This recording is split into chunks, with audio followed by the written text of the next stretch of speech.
Please go ahead and enjoy your meal. Terry told me I had to do a commercial because we're sponsoring today, and it is our privilege to sponsor the Chamber event. Our school system and the Chamber work very closely together. We think that's the way it needs to be for our community, and we're always excited to be involved with any Chamber event. But I bid you greetings today from the 13,400 students and 2,000 employees of the Walton County School District. Before I go any farther, I have three very special people here with me today. We're blessed in Walton County Schools with 15 great principals in our buildings, and three of them are here with me today, and I want to introduce them to you. They're all doing a phenomenal job. They love kids, and you can really tell it in the way they administrate their schools. First of all, our new principal at Monroe Area High School, Mr. Brian Hicks.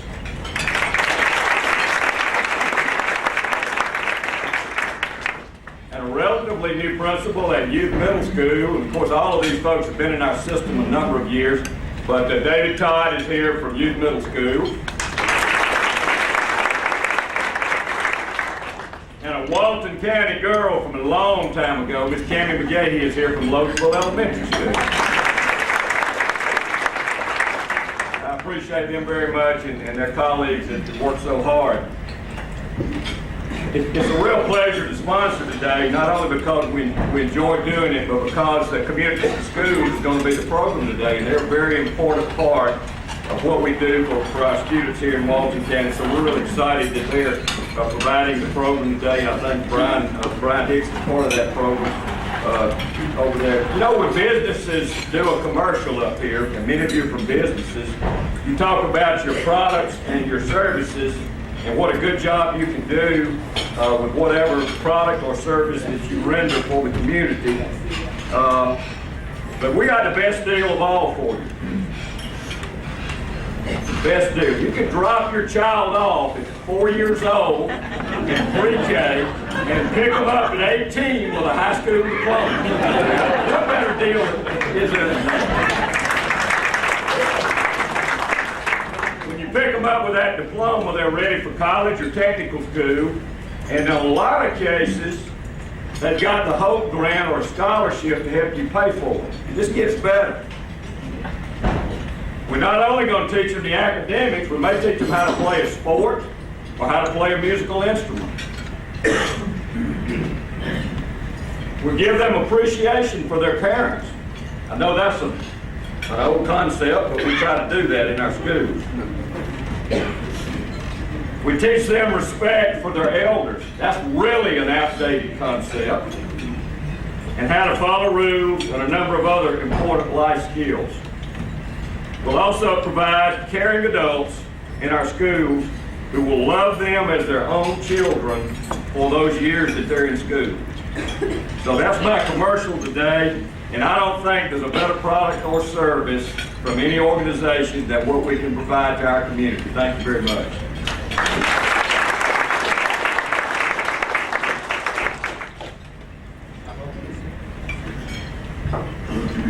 Good afternoon, everybody. I'm Brian Arrington. I'm the publisher of the Walton Tribune. I'd like to thank everybody for being here today, and especially thank Terry Womack and her staff for allowing us to have this opportunity to speak about our business. Today is a very fitting day that I'm standing here in front of you all. First off, it's my birthday, so I'm very happy to spend it with all of you. Secondly, today, as you may notice on your table, is the Walton County Chamber of Commerce 2012 Business Directory. This features a lot of your businesses, and it also features a profile on Jimmy Parker here. And what we're trying to do is make sure that your businesses are highlighted to our readers, and to make sure that you guys have a venue to advertise. Now, while an important function of our paper is to have businesses like yourselves advertise, another function obviously is to provide news and community information, sports. We have quite a lot of information in our papers that come out on Wednesdays and Sundays. We also have a Tribune advertiser that is thrown to 12,000 homes in the community. So when you add it all up, we reach about 17,000 homes in the community each week in Walton County. not to mention our website, www.waltontribune.com. So I'd like to point out that if you do plan on advertising your business at all, the Walton Tribune is a great place to start. And I'd like to pass it over to Chuck Lynch, who is actually he's an advertising rep, and he has a lot more to say on how to advertise and why to advertise. Chuck. A little bit more to say. My first career was teaching, and I was at Cape when Challenger grew up. Listening about one of the best in life I'll never forget. Touch the future and teach. So congratulations.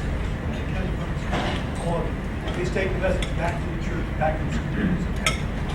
At the paper, I think we have 3 jobs: inform, to take care of, births and deaths, announcements and holidays, and the kind of newspaper you want to cut up sometime and save it and frame it. And finally, you have an obligation to a company that Houston, Texas, called Southern Publishers to make some money. And when I'm asked to talk about advertising, I think I can give you the short speech because you don't have to spend to get the show on the road. The short speech is this: if your business or activity where you make your living is unseen and untold, it'll probably remain unsold. We appreciate the support of the community, our newspaper, and I think we're in the hallway here with the best little newspaper in Georgia, and I know you're in the hallway with the best chamber of commerce. Thank you very much.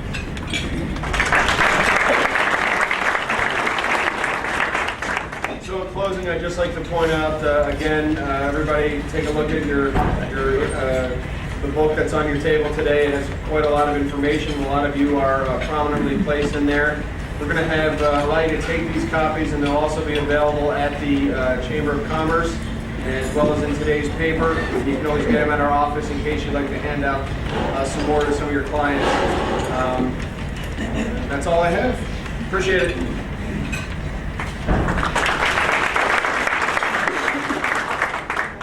Thank you, Brian. We appreciate the Tribune and the coverage they provide in Walton County, keeping us informed each day.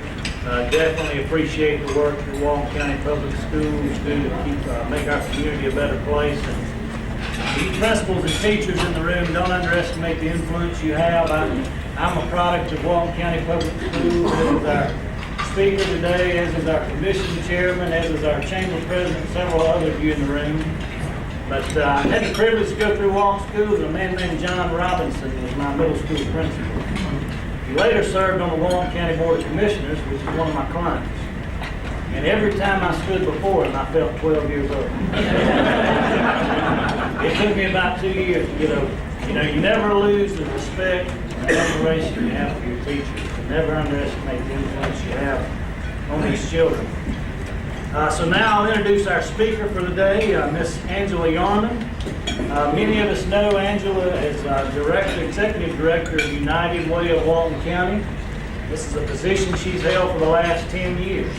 Her 21-year career in nonprofit work began in Chamber of Commerce Management, where her first assignment was in workforce development. She established the Partners in Education and Certified Literate Community programs in Athens and Douglasville, and was among the founders of Communities and Schools of Douglas County. Since she returned to Walton County and began working with the United Way, his campaign has grown 400%, and the organization has been nationally certified each year. A graduate of Monroe Area High School, she holds a bachelor's and master's degree from the University of Georgia and a certificate in organizational management from the U.S. Chamber of Commerce.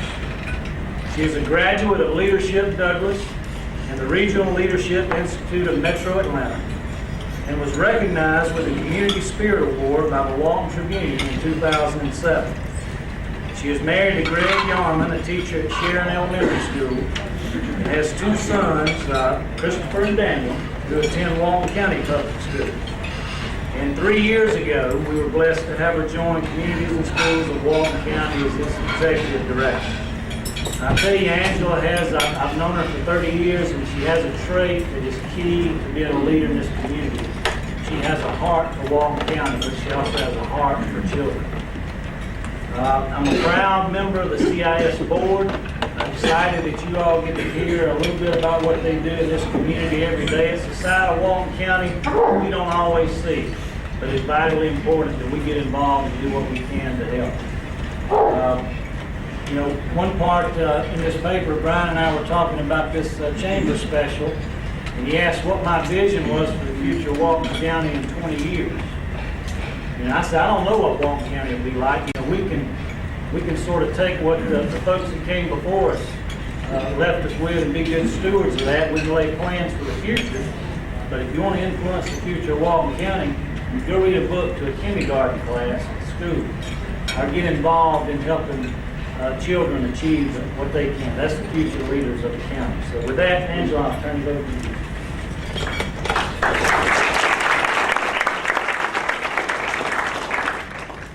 Thank you, Jimmy, and thank you to Walton County Public Schools and the Walton Tribune for being our sponsor today and allowing us to tell you about communities in schools.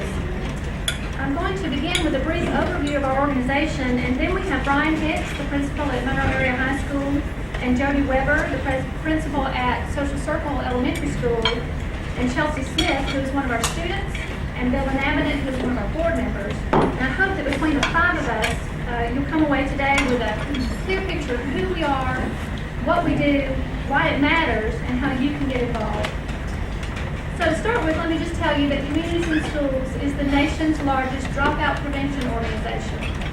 We serve 1.3 million children in 27 states, and we are one of the 5 largest youth-serving organizations in America.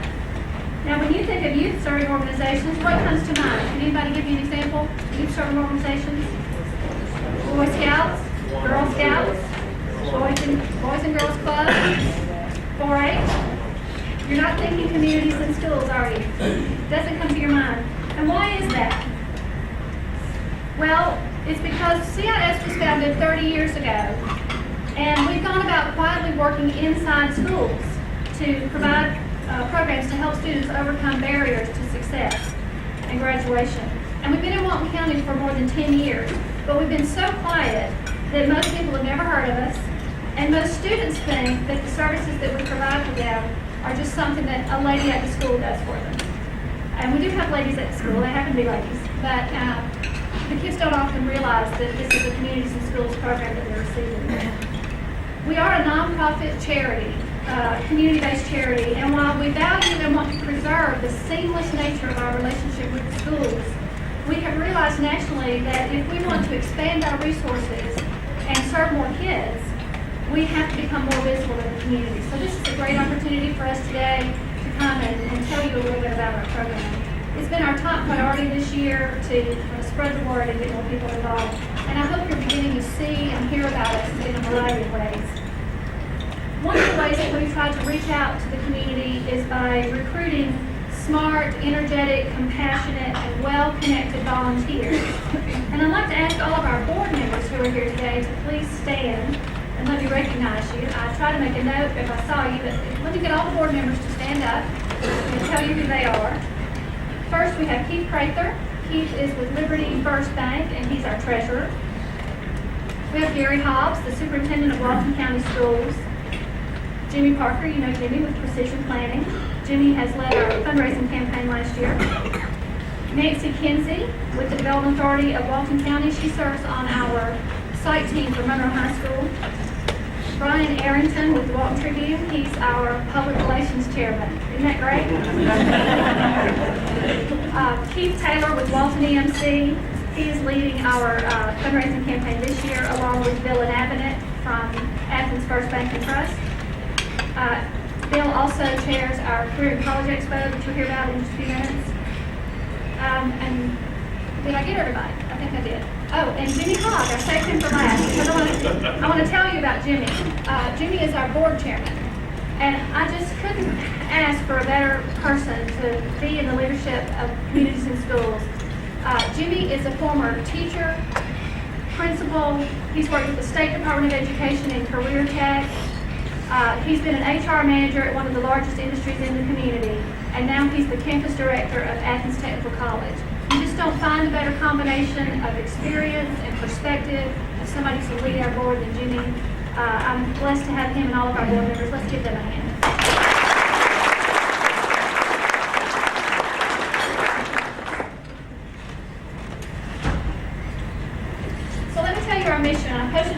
wall over here, so you can take a look at it. It is to surround students with a community of support, empowering them to stay in school and achieve in life. That's pretty simple. We want kids to stay in school and graduate, and then be prepared to either go to college or technical college, or to go on into a career, but to have a future focus. And the way we do that is with our CIS 5 basics, which are also on the board over there. I'll read them off for you. It's a one-on-one relationship with a caring adult, a safe place to learn and grow, a healthy start and a healthy future, a marketable skill to use upon graduation, and a chance to give back to peers and community. And so you'll notice that the last two are what we as a community really expect as the end result of education. That's why people go to school, right? To have a marketable skill that they can use when they graduate and to be able to give back to the community. We want contributing, productive citizens who are able to be employed and be self-sufficient. And so we want to provide schools with the non-academic, community-based resources that they need to be successful in providing that. Those things manifest in these ways. We're really focused on career exploration. You'll see us do a lot of things like matching kids up with businesses so that they can do job shadowing and internships. We bring in career speakers in the schools in various different venues. We have career mentors. We've just launched a new program with career mentors at Monroe High School. And we have a seminar series going on right now at Monroe High School where we're doing workplace skills, just basic general etiquette, interviewing, writing resumes, and just being generally prepared for the workplace. And then we focus on college access, and that has to do with taking kids on college visits so that they can know which colleges will provide the programs that they're interested in, have a perspective on what it's like to be in college, and then helping them stay on track with, are you taking the SAT on time? Have you filled out your applications and met the deadlines? Have you done your financial aid application? And letters of recommendation, all those things that kids need to be able to go to college. And now teachers do a lot of this, but really if you think about a teacher having a student load of about 100 kids apiece, it's very hard for teachers to be the only resource for that. And sometimes parents are able to do that, but if they haven't finished high school or gone to college, it can be hard for them to do that as well. And so college access and career exploration are very important. And then service learning. We try to provide opportunities for students to be involved in some kind of service project so that they can have an understanding that they have something to contribute back to the world, and not just putting in volunteer hours, but actually developing those programs around the curriculum. And so this is the real goal of our work, stay in school and achieve in life. But you may also realize that we can't get to those last two things until we address the first three things. So many of our students have barriers that really don't have anything to do with academics. They don't really have anything to do with school at all. They are issues that they bring to school with them. One of the things that we try to provide is adult support. Y'all may remember when you were in school, you had your parents and your teachers, but you probably had other people in your life, your coaches, your Sunday school teachers, your neighbors. As many adults as we can put around kids as possible is all for the better. And so trying to match kids up with mentors, volunteers, speakers, and other people who can influence them and be role models and show them how they can be successful, that's the business that we're in. We try to supplement and support the efforts that parents and teachers make to support their kids in school, and we know that it takes the whole community. Safety is an issue, and when we talk about safety, we're not only talking about physical safety, like being safe in your home and in your neighborhood and in your school, but we're also talking about the emotional safety of having a sense of belonging in the school and having an authentic school experience. You know, sometimes we take for granted that kids will go to prom or kids will have graduation caps and gowns and be able to walk with their classes, but that's not the reality for everyone. So we try to make sure that everyone has a good, positive school experience so that they can love school and want to be there. We work with schools to support safe after-school activities in our after-school program, which we partner with the 21st Century Program on. We support anti-bullying activities, drug and alcohol awareness, safe driving, social media, and all of those kinds of programs to help make sure kids are safe in school and in the community. And then health. It's very hard to focus on succeeding in school when you're worried about your comfort and survival. And believe it or not, we have lots of kids who come to school hungry. They don't have proper shoes, clothes, and coats. They lack school supplies and hygiene items. need eyeglasses, dental work, and medical care. And we work to connect the community resources that already exist. We already have agencies in this community. We have FISH, we have civic clubs, we have other charities who have those things available. It's just a matter of identifying the students who need them and then connecting them with their resources. So we try to do that so that we can overcome all of those issues that students have so that they can really get down to business and do well in school.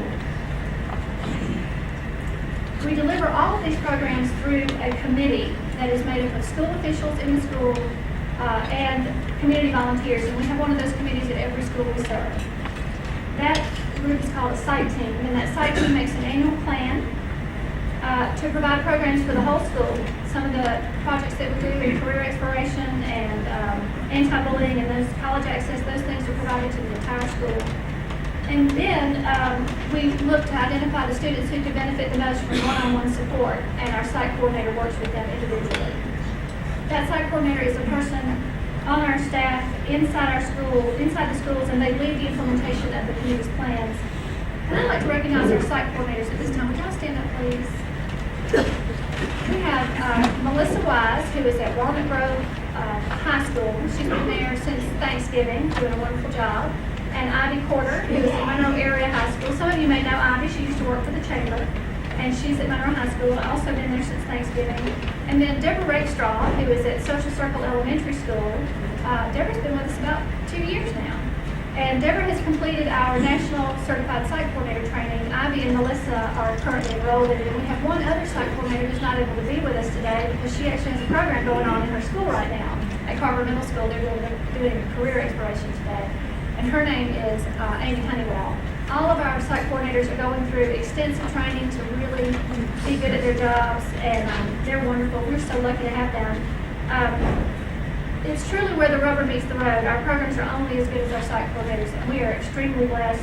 We have some of the best in the network. So let's give them a hand.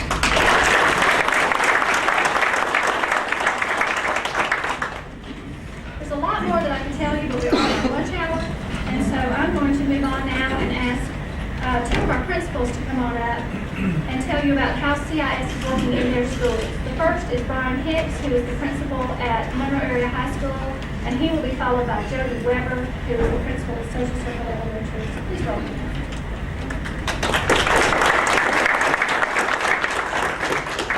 Thank you. When I was asked to come and talk about CIS at the Monroe Area High School, I was very excited. This has been a fantastic program for us, and I've known a little bit about it for almost a year. I worked at PLC in the evenings at Monroe last year and had the opportunity to meet Angela and talk about CIS and see some of the effect they had on students at Monroe Area High School and students around the county. As I arrived at Monroe Area High School in January, I faced several challenges, one of which was to get up to speed on things like Title I and CIS and different programs that were what I call the support programs, funded maybe by a federal program or by a grant of some sort. As I had the opportunity to meet with Ivy and Angela several times, they really were 100% behind us and the students. Their programs they offer were right on target as far as the needs of students at Monroe Area High School. They were very gracious in what they had to say. They were not the police. They didn't try to press anything. They didn't try to push anything. But they offered many items, many opportunities for us and our students to be successful. And that's the greatest working relationship that you can find, somebody who's a partner with you in these types of activities. Over the last 60 days, like I say, it's been a learning experience for me, but beyond that, I've seen Ivy, I've seen Angela come to the schools, do their thing, again, get us the programs, disseminate the information, and really get out there and touch the kids. Today I wanted to highlight 5 programs that CIS is assisting us at Monroe Area High School and our students. The first is Backpack Buddies. As Angela talked about, school books is not the only thing that we do in the schoolhouse. Kids need more than that. Backpack Buddies serves about 35 students per week. On Friday, they're given food to take home for the weekend. Sometimes this is their only nourishment meal over the weekend. During the week, they depend upon breakfast and lunch at the school. And then again, on the weekend, sometimes it's more difficult to find that first and second meal. So this has been a fantastic program. Again, 35 students may not always be the same 35 students, so I have a feeling that we can actually touch many more than that. The second is school supplies and hygiene items. This is open to all students, giving them the opportunity to get the supplies needed in school. More importantly, the hygiene items that maybe during a rough time at home, they do not have enough money to buy these things, they're able to get that at the school level, and again, take care of his personal needs at home. Again, building pride when they're able to come to school and not be pointed out or be stigmatized by their parents or other things. So again, this is a fantastic program, again, offered to those students. The third is what I call prom and professional dress closet. They've been working over the last few months to gather up prom dresses and professional attire for our students, not only at Monroe High School, but several others, allowing students to be able to participate in the prom that they couldn't afford to do otherwise. But more importantly, when they come out and go for the interview at college or come out to your business, interview for a job, they can be adequately dressed and prepared to come out and meet you as a business owner and member of the community. Again, a lot of kids will hesitate to do that simply because they don't have the clothes in the closet to make an effective presentation in their first interview. So again, this has been a very promising program. On the backside of this, we've had a lot of our kids, a lot of our parents donate to the closet, and a lot of you in this room may have also done that. So appreciate that, working with our kids through CIS. Fourth is the upcoming College and Career Expo. Again, for Monroe High School students, this has been a fantastic program. Last year, I took a couple bus loads over there to Meridian Park. For our kids, again, a lot of them, this is their first opportunity to go out and actually meet representatives from colleges and or business people, men and women, prepared to hire. And again, interview skills, again, talking to a recruiter from a college. You can do a lot of things online, you can do a lot of things on paper, mail it in. It's important to get that first face-to-face contact with an adult that's not your principal, or not your teacher, or not your parent. Again, this has been a very successful program. Again, it's happening again this year in April, and we're very proud to be associated with CIS in this program. The last is college access promotional materials. Through House Bill 400, known as the Bridge Bill, schools are now required to provide access to students, for students, to career choice and different things like that. We're required to provide career exploration, college access programs, guidance, advisement, counseling, and other activities that will enable students to successfully complete their individual graduation plan. This also prepares them for seamless transition to post-secondary study, further training, and employment. Our CIS programs help with that. Again, we have the computers, we have Georgia 411, a student can sit down at a computer, go through career resources, explore colleges online. When they have a representative, somebody at the school like Ivy or Angela that comes in and talks to them and broadens the field on things that they're eligible to do, this one-on-one relationship with these kids, again, expands it off the computer to real life. And when you talk to an adult about, hey, what did you do at work? How did you transition from high school to college? This is very meaningful for the students. And again, helps us meet the requirements of the Bridge Bill in Monroe Area High School. But other than that, like I say, it's been a fantastic relationship the first 60 days. I could not ask for better participation and great teamwork and support from CIS. Look forward to their assistance in the